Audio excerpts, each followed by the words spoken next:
Hello, I got you a present. It's a thumb. Good morning. It's July 29, 2020, and it's a Wednesday. Good morning. It's June 1, 2021, and it's a Tuesday. Good morning. It's December 13, 2022, and it's a Tuesday. Good morning. It's July the 7th, and it's 2023, and it's a Sunday.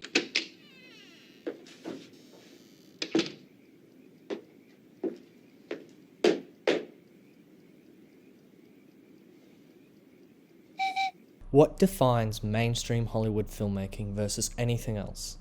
Experimental films and many directors come out of this field, so we should first start with the definition of mainstream Hollywood filmmaking in order to have a good groundwork on its relationship with David Lynch.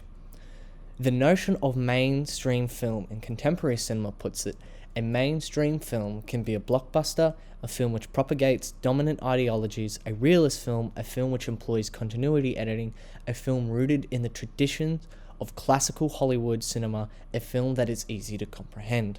One of the important ideas within this definition is mainstream films are easy to comprehend stories, that from A to B are something that one can absorb quite easily. This definition is true when it comes to most modern filmmaking. A story is usually built on one of the 7 basic archetypes, which include overcoming the monster, rags to riches, the quest, voyage and return, comedy, tragedy, and rebirth. This helps build the groundwork for what mainstream Hollywood filmmaking is. However, we must now compare it with something to understand the difference between experimental filmmaking and Hollywood filmmaking.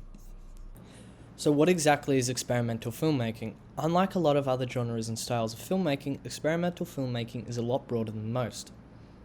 For example, an experimental film can be any length. They are often shorter than most mainstream films because one of the fundamentals of experimental filmmaking is the do-it-yourself style of filmmaking.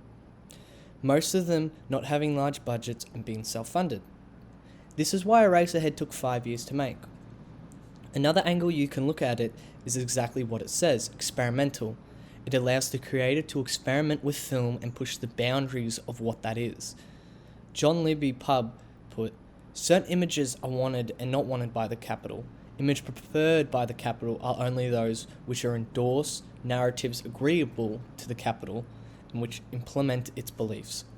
With experimental filmmaking, there are preferred images that do not need to be followed, compared to mainstream filmmaking, which tries to stay as much to the grain as possible.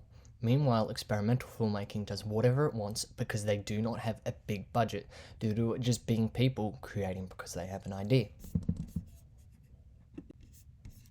Now let me introduce David Lynch, the person whom we are looking at in the comparison to mainstream filmmaking. David Lynch was born in 1946, Missoula, Montana. His career as a filmmaker started in 1967 with a short animated piece called 6 Men Getting 6 Times. This animated piece is unlike anything else, as it is a mix between animation, sculptures, and paintings with a haunting soundscape. These elements combine to make an unnerving sense of dread, a theme that follows through his career. His next film of importance was a film filmed over period of 5 years in California, the film Eraserhead. Though it is praised overall, it never reached a lot of mainstream audiences. The film was very much the starting point of the foundation of Lynchian as a subgenre of experimental. What is Lynchian? David Foster Wallace describes it perfectly. Lynchian refers to a particular kind of irony where the very macabre and the very mundane combine in such a way as to reveal the former's perpetual containment within the latter. It's the crashing of extremes together that reveals the absurdity of the other. We can see a glimpse of this in Eraserhead with the scene of Henry and his baby. Throughout the entire scene, we have a close-up of this horrific creature, Henry's baby. These tight shot scenes let the audience view every bit of the baby, and a feeling of dread creeps in. We start to think, why does it look like that? What is wrong with it? These questions, along with the haunting school, add to this feeling of dread.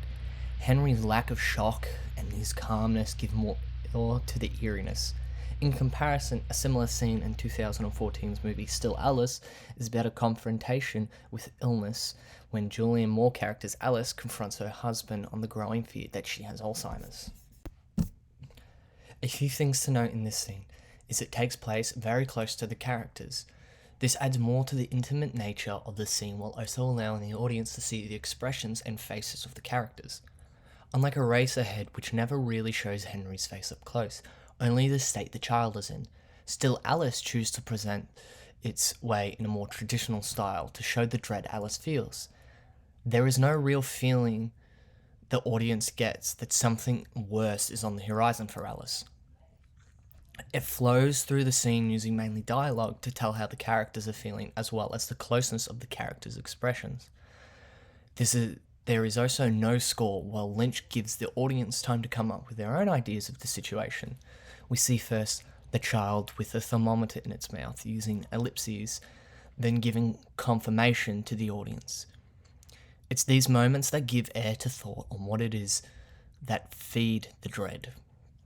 That is a fundamental difference between the mainstream and the experimental, how much information one is willing to give the other. Lynch throws us into the extremes and expects us to catch up. In quotes, this near absolute division in Lynch's film plays a major part in the quality of the bizarre that we find in them, and yet this type of separation between social reality and fantasy represents the very definition of normality. Lynch's films expect us to figure out what is going on by ourselves, while Still Alice is very much happy with letting the actors act out each scene worded perfectly to express the situation, thus taking away from the audience's ability to piece together what is going on and leaving nothing up to interpretation. In an interview, David Lynch expressed how Eraserhead was his most spiritual film. And then when asked on how, and could he explain, he replied simply with, "No, I won't." Both films are amazing in their own right, but there is a clear difference in how you create scenes between experimental filmmaking and mainstream filmmaking. David Lynch is one of the millions of amazing experimental filmmakers who are able to create things that push the boundaries of the art that is filmmaking. I just had 2 Cokes, 2 cookies and a Coke. This is phenomenal.